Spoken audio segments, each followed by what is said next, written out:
Okay. Is this it? Is this the right one? I never realized that you were on the Star of Bengal when it went down. Oh yeah, I wasn't on her. I was on the Hattie Gage, the tug. Yeah. What happened then? Boy, Alice, that was a trip. That's not it. Well, by the time you ran from Wrangell out to Coronation, it must have been close to midnight or later. It was, yeah. Yeah, it was dark. Maybe it's here. And of course the hatch was all battened down. This is it. Canvas battened down over the side and fastened real tight. That made the hole inside of the ship airtight.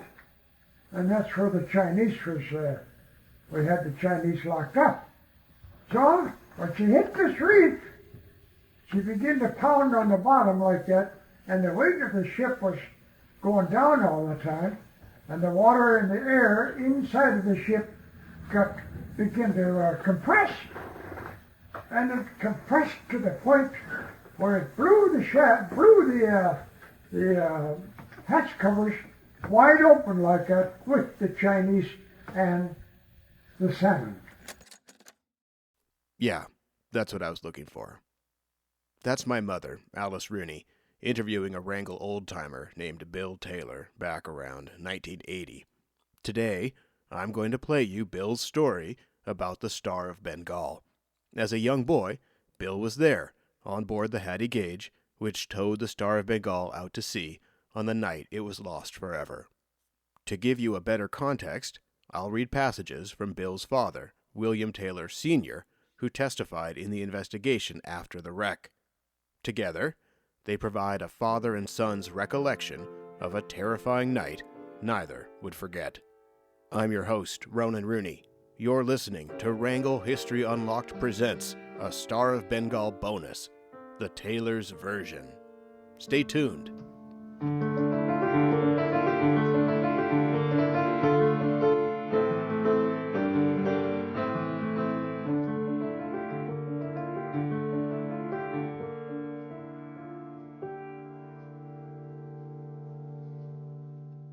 If it's hard for you to hear Bill's voice, you can read a transcript of today's episode at wrangellhistoryunlocked.com/star. William Taylor Jr. was born in Klawock, Alaska in 1895 and moved to Fort Wrangell shortly thereafter.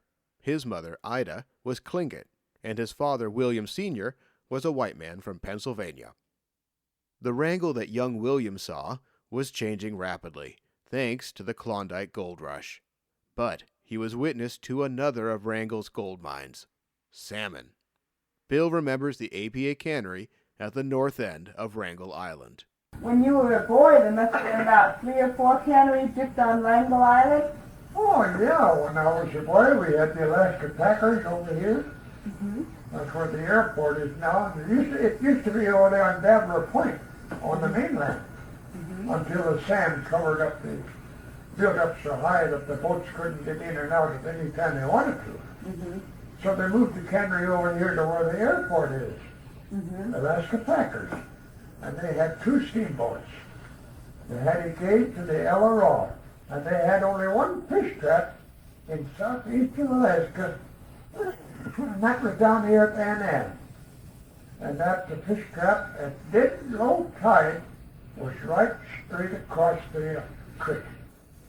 And that one fish trap furnished all the fish that the Alaska Packer cannery needed. And these boats, these steamers, would take turns. They'd take the scow down, they'd wait till the spiller got full, and then they'd spill all the fish into the scow, and that steamer would take it into town to the cannery. The other steamer, the Hattie Gage, would take her scow down and wait till they got that full. That way the cannery was working night and day, and they got all the fish that they wanted. Here's the story Bill tells about how he wound up with his father aboard the Hattie Gage on the night the Star of Bengal was lost at sea. I cried. I had to go. I was 11 years old. So Dad didn't want me to go, and even his mother. The school. Oh, I said, heck, only 2 days. Sunday, Monday, Tuesday, Wednesday, I'll be back to school. Oh, well, I begged so hard that they finally let me go. The chief engineer on the Chilcat, he got stricken with appendicitis. They had to take him off and put him on a boat and send him out for an operation. That left the Hattie Gage without an engineer. Mm-hmm. So my dad was the steam engineer. He got papers, coastwide papers, on the Pacific coast, and all oceans as far as it goes. So he took the job. As Bill's father, William Sr., later testified in the investigation, I didn't want to go. I had the Challenger on the way, and Mr. Babbler came to me twice. I didn't want to go the first time because I had a job and thought it was just as important to me as that job. Had the boat ready to go on the ways and men at work. Finally, I did go when he came after me the second time. He said my employer would do that much for him, that they would do that much for each other, and I thought I would go. The night before that, we had a big farewell party in town here. There was no road over to the cannery. You couldn't get over there only by boat or through the woods, little trail going over the cannery. Well, the guys on the ship, they were all drinking. They had a great big dance the night before, Saturday night dance, farewell dance for the packers, workers at the cannery.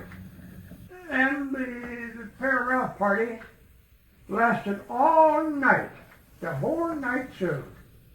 And I understand that nobody went to bed that night. All goodbye to the cannery people. And there was about 150 people altogether at the cannery. Mm-hmm. There were 90 Chinamen. And there was about the same number of white people. And all the salmon, 72,000 cases of salmon. And the crew, of course, they were drinking, celebrating. The weather was so nice that the skipper on the Bengal, he didn't think anything of any danger ahead or nobody else. There was no prediction of any trouble coming up. And when they pulled around here from the APA cannery where the airport is now, big cannery, great big cannery. Well, the skipper of the Hattie Gage, he was a Wrangell skipper? Oh, yeah, his name was Captain Ferrer, and his son was mate, Frank Ferrer, and Henry Ferrer was the skipper's name. And he had another son, the skipper on the Standard Oil boat. His name was Henry Ferrer, Jr. Mm. We had a companion tug called the Kayak, Captain Patsy Hamilton. The two tugs each had a tow line of their own. She was on the outside of us, and we were on the inside. We come around the point there, and these three accordion players was going, the prettiest tunes, the prettiest music you ever heard comes over the water. Oh, it is beautiful. Steamboats don't make any noise. So anyway, not being a fireman or nothing much to do, I was out on deck taking in the sights. Mm-hmm. And one fella, he was an expert piano accordion player. He played on musical circuits, but he didn't like that too much because they drank too much. There was too much drinking on those musical circuits. So he got a job with the cannery, Alaska Packers Association cannery.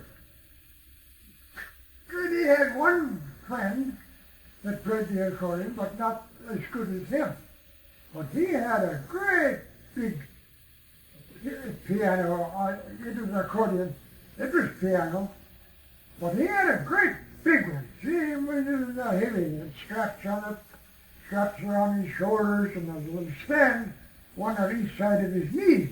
A great big thing, and how that thing played. Beautiful. Well, when we went out on the tug, The ship was behind, and we were in front, and the steam engines, steamboats, don't make too much noise.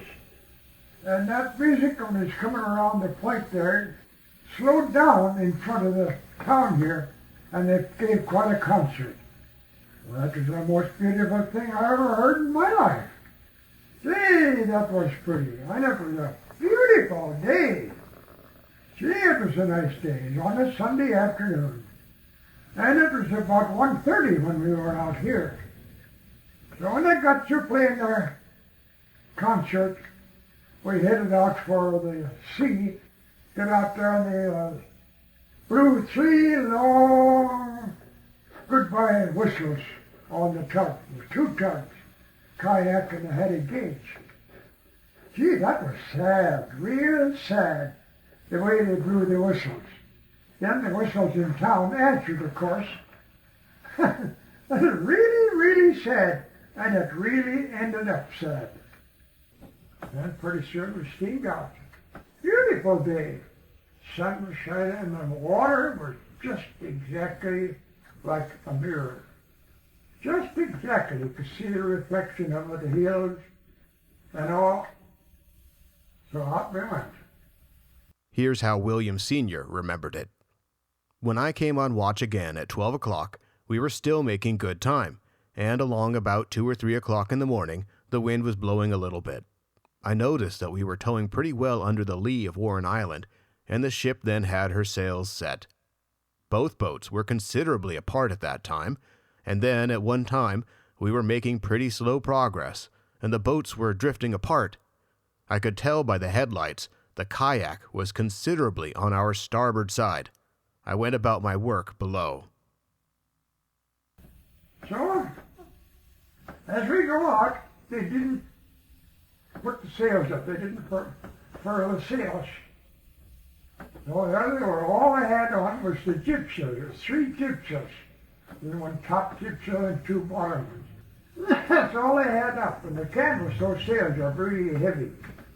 They use a little steam donkey down on the deck to the after part of the ship to pull the sails up. And if the sailors are drunk, of course, it's pretty hard for them to put the sails up. So there they were celebrating. Captain didn't think anything of it, neither did the crews on the tugboats. All they had to do was to take her out into the open ocean, far out as they could go. Weather was nice and sailing was good. When the crew sobered up, they could put the sails up easy. The tide was up. And as the tide changed, the westerly wind came up. And when the westerly wind comes up in this country here, you'll notice yourself that when it comes up with a bang, like that, really hard. And that's the way it did then. William Sr. had the same reaction. He testified, "I never saw a storm come up as quick or as strong after it did come as that one was. It seemed to break all at once, didn't give any warning. A little wind, not much, but when we got outside of Warren Island, it broke and came right in front of the ocean. Had the ship got the length of our tow line, she would have cleared everything. The steamboats could see by Coronation Island." So we got out to just the edge outside of Coronation Island when the tide was coming up and the west wind came up with it. And how that west wind blew. If the sails happened to have been up on the ship, she could have tacked out of it because the wind was so strong. That's when the ship sailed good. It's when the stronger the wind, the better the ship's sail. But there was no sail up. All they had was the jibsails. That was in the bow. And they couldn't sail the ship. It was just the jibsails alone. So that was the downfall. Then the seas got so big that our sister ship, the tug, she was unmanageable. When she'd get up on top of a wave, the wheel would come out of water, and the rudder couldn't act. So the wind just blew her to one side. And she was pulling this way, and we were pulling straight out towards the sea to keep the ship from going on the reefs. She didn't have quite the power that the Hattie Gage had, but she wasn't an ocean-going tug. So when she'd hit the water like that, the stern would come up, the propeller would come out of water, then of course they couldn't steer. They had to have power against the rudder in order to steer. William Sr. described it like this. I could, at that time, I don't know what made me think it, we were not making no headway. I thought at that time the ship's anchors were down. The boat was rocking and twisting around in the backswells from the bluff, and the smokestack, it would go so far down, I could, if I wanted to, put my arm in the opening above the collar.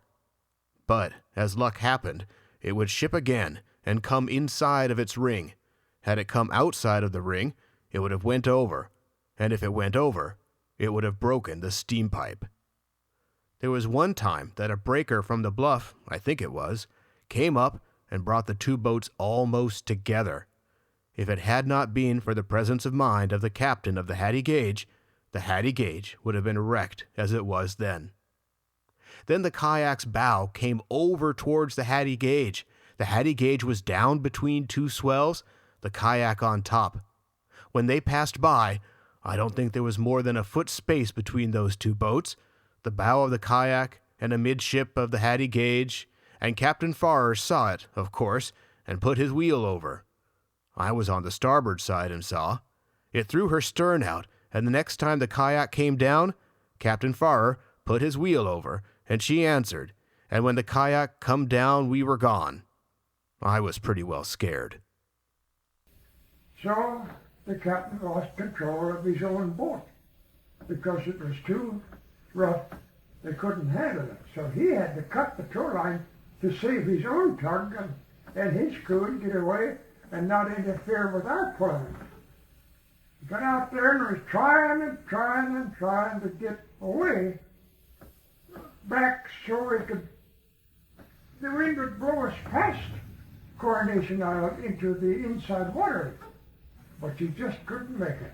Tried and kept on drifting toward the reef that was just outside of Coronation Island. Great big long reef. Until the ship had already dropped 2 anchors and she was dragging them toward the reef. They couldn't do a thing about it. So they gave the kayak signals to chop the line loose, and when they done that, why, we could just barely hold the Bengal. She dropped her 2 anchors overboard, and the wind kept coming up and up and up and up, and you begin to drag the anchors, dragging her towards the reef on the shore, and we were getting out of control too, and we had to cut loose too. So when we cut loose, we couldn't turn around like that. We couldn't turn around directly. You had to slow down and let the waves bring you back. The next part of the story takes place aboard the Star of Bengal. As Bill acknowledges, this is not based on his own experience, but what he heard. They battened the hatches down with canvas like that, a great big square hole. They battened them down real tight with about 6 layers of heavy canvas. And on the edges of the hole like that, there's iron blocks that they put down there, and then they wedge it and pull the canvas down so tight that there's no water can get in or out. It makes it airtight in the bottom, inside. And there's where the Chinamen were. They were locked in the hole inside. They had 2 air vents, of course, up in the corners for fresh air. And they were like stacks. They reached up quite a long ways. So when she hit this reef, it opened up a hole in the bottom, and the weight of the ship went down like that and compressed the air inside of the hole, inside the ship. It made such a big, heavy compression in there that the stacks of fresh air stacks couldn't take care of it. So it blew the hatch covers right loose, blew the hatch right open. Well, what do you know? Out came Chinamen and salmon cases and everything that was in there that the water would splash up and spew out on top. There she was. Well, we didn't see that. I couldn't see it. I was in the engine room. I didn't see anything as far as that goes. But I know how it happened and from talk and all. Bill is not alone in his story. Since the beginning, the legend of the men locked inside the Star of Bengal has been repeated over and over again. But if you listen to our series, Rise and Fall of the Star of Bengal, you know we believe the legend is probably not true. No eyewitness survivors describe locking the men inside the hold as it sank. When asked, the survivors firmly deny it. The survivors are universal in their story that the cannery workers were brought on deck and shown how to put on life jackets. But that doesn't mean the legend isn't important. It became part of this tragedy's lasting cultural impact. It is a powerful reminder of what happens when lower-class workers are treated as dispensable. Back aboard the Hattie Gage, Bill describes what he personally saw happen next as the Hattie Gage cut its towing line and fled for its life. And just before we get to the shore there, where we get under control, there's a great big high bluff, about as high as Mount Dewey there, and it's almost straight up and down. Mm-hmm. And when the waves would hit that, it'll create a great big backwash. And it was just like pounding both ways. The waves would hit that, and the wave would come back. And the back wave would hit another wave. Oh, say, and when we got into that, they couldn't control the boat whatsoever. She went sideways. And the last wave that we got to, just coming around the point, give her one big wallop like that, and he shifted the boiler. And the boiler, the drain cock underneath the boiler sprung a union. And the steam was filling the engine room up something terrible. And my dad was sick, and the fireman on the boat, the regular fireman on the boat, he was almost dead himself. He couldn't even move. He was so sick. And my dad was getting so sick, he couldn't move either. And I was young. I was only 11 years old then. And all I could do was to hold the door open for my dad to pick up a shovel full of coal and put it into the firebox. And then I'd shut the door. You couldn't hook the door shut with the regular hook that was on it when the ship was just rolling. She hit pounding so bad that it would, just a little spring in the door would spring the hook and it would snap off. It had to be handled by hand. So that was my job.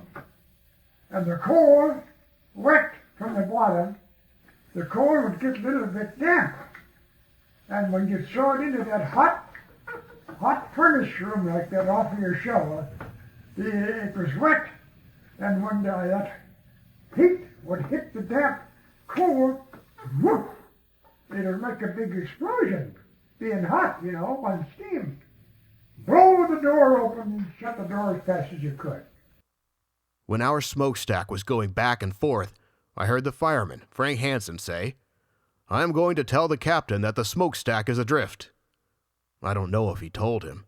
Captain Farrar called all hands and deck to be ready to jump. I thought, because if the kayak had ever come down on us, it was all off with us. The boiler was swaying at least a foot, if not more, from side to side. What held the steamship pipe in the blow-off, I don't know. The other pipes were copper and would give and take. Afterwards, I heard a noise on deck and knew the captain was trying to fix it, and I think he did eventually. I heard them getting ropes and lines ready to stay the smokestack. I felt that we had a pretty close call at that time. So coming in, after we cut loose, there's a great big high bluff on this end, on the southern end of Coronation Island, that the waves bounce up against, and it's all as a backwash. When the wave hits that big bluff, it bounces back and forth like that. So the winds are blowing so hard that we couldn't go right the way we wanted to. we had to take what we could take advantage of through the action of the waves and the wind. So when she come to this here high bluff there like that, the big wave come along and hit the boat like that, gave her a shove, and dislocated the boiler. The boiler moved about a half an inch on the bottom, and the stack, the smokestack like that, it come loose, and it's got a skirt on it. And it's got cables, two this way and two this way. And when the stack come loose, it bent the skirt up against the cables, so it tightened it so tight that you couldn't do a thing about it. And there was the stack way over like that, up on top of what they call a bridgehead on the boiler. Oh boy. When that boiler shifted, there's a drain from the bottom out into the open. So you have, when she was put away, they opened the valve and let out all the pressure and water and dirt and everything that accumulated in the boiler. So when this came loose, there's a union between the boiler and the outside of the boat. And there's two valves there. There's one valve on this side of the union and one valve on this side of the union towards the engine, or boiler. So Dad reached down to shut that valve off so to take the pressure away from the leak in the union. No, it was already shut, but it was leaking. It had been there so long that it just compressed and the valve didn't work no more. So, a lot of pressure on there, 220 pounds of steam, and that's expansion too. So he reached over to what they call a hot well. That's the condensed water that comes out from the steam engine. There's gunny sacks in there to catch the oil. So he reached in there, pulled out a big gunny sack, and threw it on top of the union where it was leaking. And he put a wrench on it, and he always said, and believed, and everybody else does too, never to put any wrench on a steam pipe or even a water pipe when there's pressure on the inside. So he took a chance. A beautiful chance to take. So he put the wrench on there and he just gave it just a little bit of a push like this. What do you know? It tightened up the band on the unit and quit leaking. That was luck right there. So by that time we're just coming around the point. As we come around the point, she got still. And it was so still in the engine room that it was ghostly. Oh, gee! All you could hear was the draft going through the bottom into the furnace burning. Gee, it was quiet, but you could hear the wind outside whistling in the rhythm. Oh, wow, big sugar. So, we got the steam back up to a normal pressure again. We got the engine going. And there was water in the crank pits that when the crank would go down, it hit the water and splash, and that water on the warm shaft and the bearing, the water on there would wash the oil out when it was hot. So it was really dangerous to try to operate the engine when there's water in the crankcase.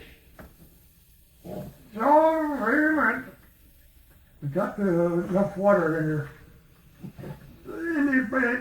got enough steam in the boiler and the system to operate the bilge pump. We were very particular and careful in priming that bilge pump down there. We looked at it nearly every half hour, and it threw no water at all hardly, but there was some water got up and washed the floor, but whether it came from the deck or between the timbers or not, I don't know.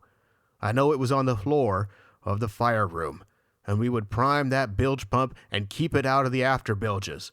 No water in there at all. But whether it was coming down through the coal bunkers or between the timbers forward, I don't know. We got enough water in it, pumped the water all out. Everything was fine, nice and quiet in there, and my dad was sick. Oh, His face was just pale. Of course, we lost electric lights. She had a little dynamo in the engine room itself. But the water in there splashed on the commutator, and it interfered with the lighting. But we had lanterns and lights all over. So we lit a little heaven. I don't remember how in the world those lanterns ever got lit.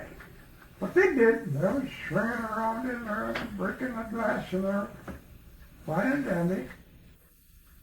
So then when they got the pressure back up again, and got the 220 pounds to operate the main steam engine, turned on the steam engine to go, and the steam was foamy.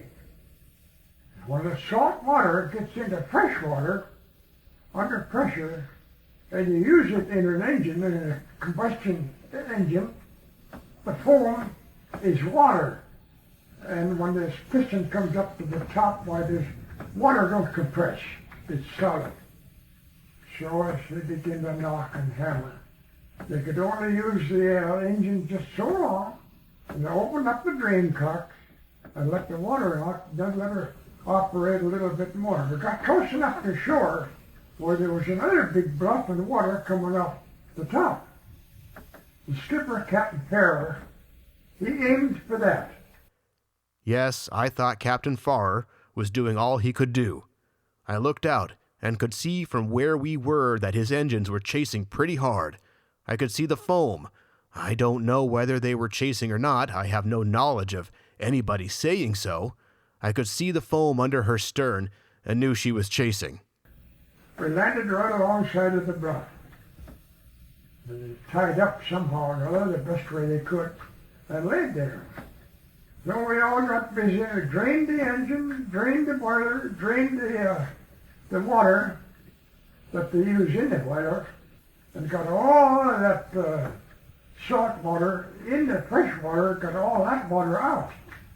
And they gathered up planks and canvas and everything and made a trot from a little bit of a stream coming down the side of the hill down into the tank on the Hattie Gage.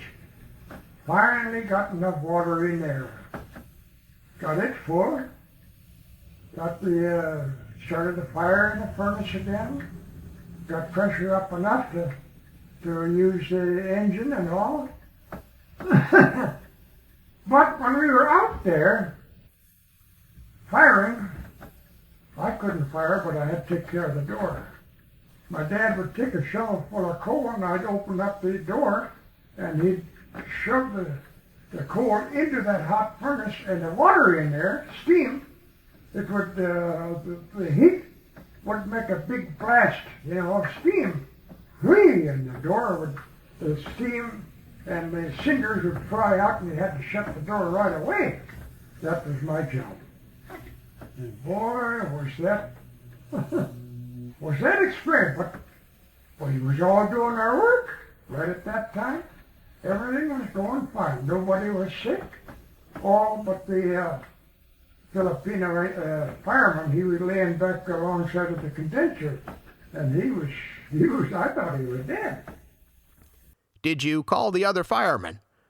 We tried to, and he said, "Let the ship go to the devil." He wouldn't get up. They shook him and pulled him over and turned him, and he wouldn't get up. Had he been drinking? No, sir.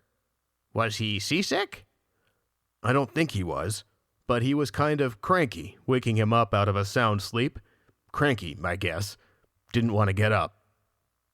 After that, I saw the Hattie Gage was going towards the kayak, and then, when we got out into the middle of that entrance, the wind was blowing pretty hard, and the seas began to get stronger all the time. At about 2 o'clock, Captain Farrer went over to the kayak. The kayak was on the windward shore, and the boats came close together. I looked up once and could see the bluff and trees on top. It looked almost straight up. We went over under the lee of Warren Island, and when we got there, we lay a little while. It was blowing so hard off the shore, the boat was dragging, could not hold anything. The wind just came down off those hills and turned and churned it into woolies, making a smoke. You could not see a quarter of a mile. In fact, when the kayak came into anchor after daylight. We were blowing the whistle for her, and they didn't seem to hear. They were out on the bow sounding for anchorage. A man had the lead line. He come around and saw us on the starboard side, and they came over and anchored alongside of us.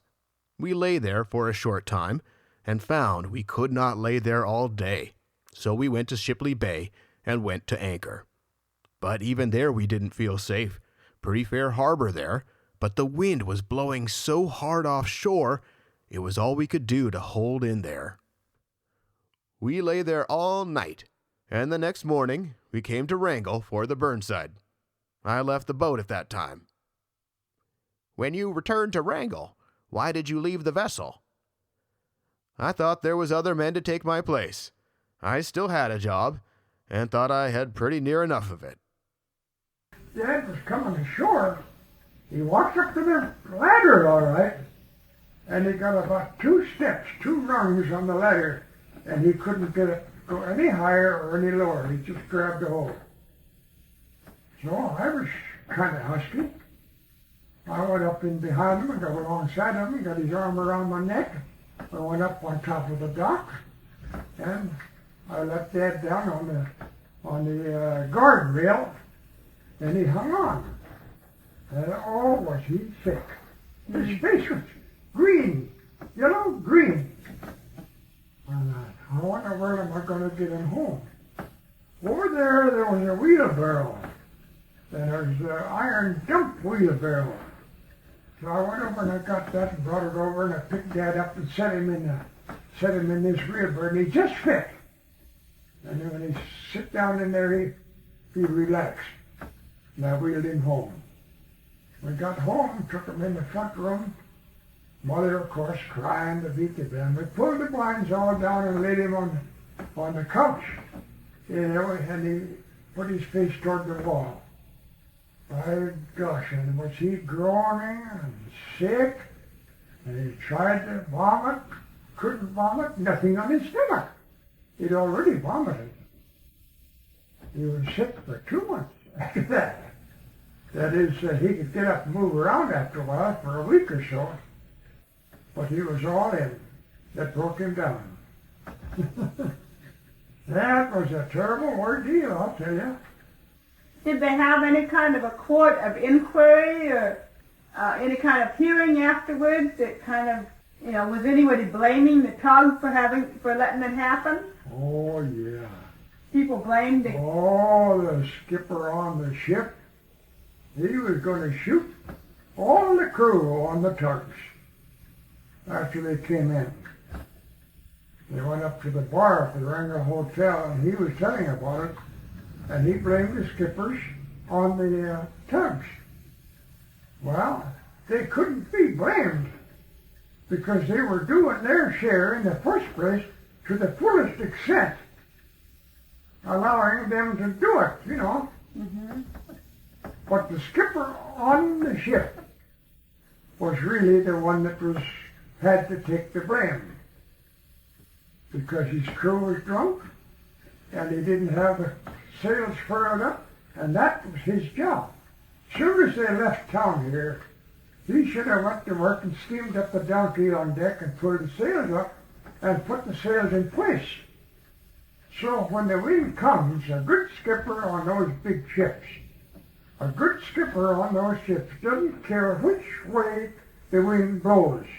If he has room, he'll get to his destination regardless of the direction of the wind, by tacking or going or tacking this way or that way. So he was really the one to blame. That should have taken the blame. As the skippers on the tug, they couldn't do anything but try and do their job by towing her out into the open. But the sea, the wind, the weather wouldn't let it. Now there you are. So you're the flower of my heart. Ah, that's a good story, Bill. That is quite a story. Yes, sir, that was some story, I'll tell you. Some experience That's all for Wrangle History Unlocked presents a Star of Bengal bonus, the Taylor's version. I'm your host, Ronan Rooney. Thanks for listening. If you'd like to learn more about today's episode and read a transcript, check us out at wranglehistoryunlocked.com/star. Thanks to the eternal spirit of Bill Taylor for sharing his stories with the world. Thanks to my mom, Alice Rooney, for sharing these tapes with me. And thanks to KSTK for helping me digitize my mother's old cassette tapes back in 2007. If you've got a piece of the Star of Bengal story you'd like to share, we're all ears. Email us at wranglepod@gmail.com. Thanks for listening.